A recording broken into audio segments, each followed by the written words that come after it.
Hello viewers, আসসালামু আলাইকুম। Welcome back to my channel. আমি আজকে আপনাদেরকে তৈরি করে দেখাবো মাছের পেটি বা মাছের তেলও বলতে পারেন। এটা আমি বেগুন দিয়ে রান্না করব।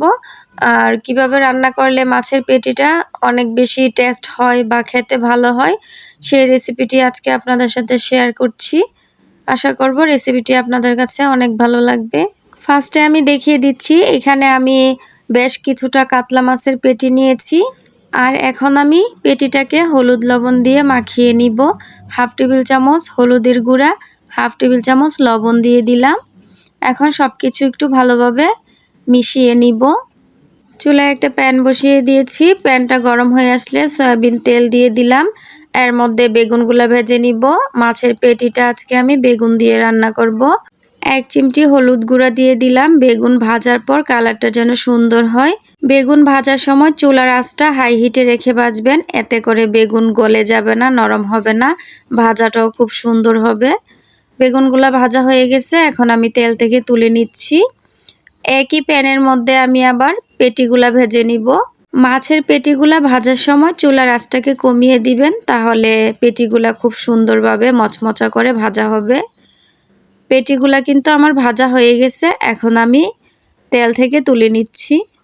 এরপর আমি এই একই তেলের মধ্যে পেঁয়াজ কুচি দিয়ে দিলাম। এখানে হাফ কাপ পরিমাণের পেঁয়াজ কুচি দেওয়া হয়েছে। পেঁয়াজটাকে আমি ব্রাউন কালার করে ভেজে নিব। এখন দিয়ে দিব 4-5টা কাঁচামরিচ ফালি, আর দিয়ে দিচ্ছি হাফ টেবিল চামচের মতো রসুন বাটা,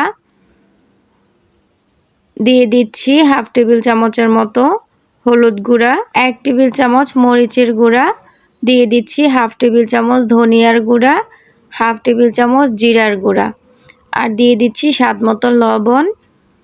এখন সব কিছুক্ষণ নেড়েচেড়ে তেল আর পেঁয়াজের সাথে ভেজে নিব। মশলাটা যেন পুড়ে না যায়, তার জন্য অল্প একটু পানি দিয়ে দিব। এখন মশলাটাকে একটু নেড়েচেড়ে কষিয়ে নিব। মশলাটা কষানো হয়ে গেলে এখানে আমি মাছের পেটিটা দিয়ে দিব। পেটিটাকে আবার একটু আমি মশলার সাথে মিশিয়ে নিব। তারপর এখানে আমি ভেজে রাখা বেগুনগুলা দিয়ে দিব। বেগুনটা অবশ্যই এই পর্যায়ে দিবেন। বেগুন তো অনেক বেশি নরম থাকে, তাই আমি এই পর্যায়ে দিয়ে দিচ্ছি। বেগুনটা আর গলে যাবে না, আস্তে আস্তে থাকবে।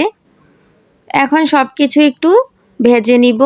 সবশেষে স্বাদ মতো ধনিয়া পাতা অ্যাড করে দিলাম। এখন সব কিছু একটু নেড়েচেড়ে ভেজে নিব। কিছুক্ষণ নেড়েচেড়ে ভেজে নেওয়ার পর কিন্তু রান্নাটা কমপ্লিট হয়ে গেছে। এখন আমি আপনাদেরকে পরিবেশন করে দেখাচ্ছি। আমরা অনেকেই হয়তো জানি না মাছের পেটি কিভাবে রান্না করে খেতে হয়, তাই কিন্তু আমরা ফেলে দিই বেশিরভাগ সময়ই। মাছের পেটি বা তেল ফেলে না দিয়ে এইভাবে করে রান্না করে কিন্তু অনেক মজা করে খাওয়া যায়। এটা কিন্তু গরম ভাতের সাথে খেতে ভীষণ ভালো লাগে।